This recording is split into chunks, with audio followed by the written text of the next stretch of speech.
Growth करेंगे कि इनके जो वर्क शैली है, कार्य करने की शैली है, उनकी जो नॉलेज है, उससे आप लोगों ने बहुत कुछ सीखा होगा और आगे भी सीखते रहिए, ताकि आप जिनकी सर्विस अभी बहुत है उनको किस तरह से कार्यालय को संचालन करना है, किस तरह के पत्रावलियों करना है, किस तरह अधिकारियों के साथ रिएक्ट करना है, ये सब चीज़ें उनके व्यक्तित्व से बहुत कुछ सीखी जा सकती हैं और आप लोगों को सीखना भी चाहिए। इरफान जी जो पटल इनको दिया गया था उसका तो ये काम करते ही थे, इसके अतिरिक्त किसी दूसरे पटल का भी काम होता था तो ये कभी ना नहीं करते। उनके व्यक्तित्व में था, दूसरे कर्मचारी बहुत से होते हैं साहब मेरा काम नहीं, लेकिन इरफान जी ने कभी आज तक ये नहीं कहा साहब मेरा काम। इरफान जी के पास जो पाल गई, जो काम इन्हें सौंपा गया उसको पूरे मनोयोग से किया और अधिकारी के प्रति पूरे समर्पित भाव से रहे। किसी भी छुट्टी के दिन बुलाना हो,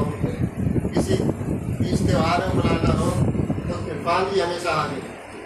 और कोई हो या ना हो ऑफिस में, कम से कम ये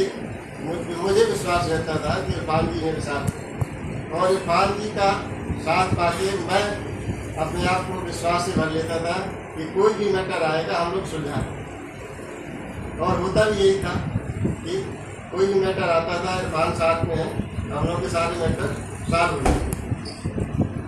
इरफान जी का एक और दूसरा व्यक्तित्व का पहलू है कि ये पर डे किसी विद्यालय में जाके टीचिंग का भी काम करते थे, जो शायद बहुत कम लोगों को पता होगा, और वो भी पूरे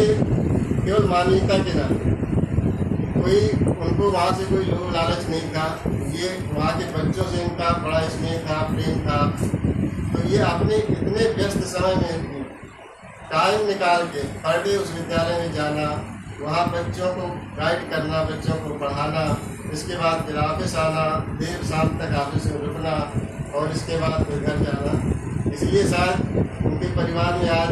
विशेष मुस्कान है चेहरे पे कि अब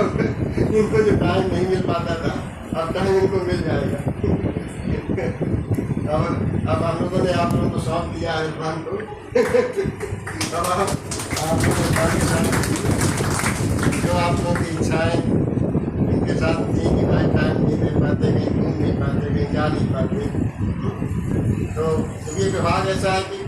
पूरे दिन तो रहना ही पड़ता था सुबह से शाम तक, प्रायः छुट्टियों के दिन भी आना पड़ता है। तीज त्यौहार में भी हम लोग ये मानते हैं कि जाना पड़ेगा ऑफिस। तो आप लोग की हम समझ सकते हैं कि आप लोग किस तरह से इनके टाइम को एडजस्ट करते होंगे। और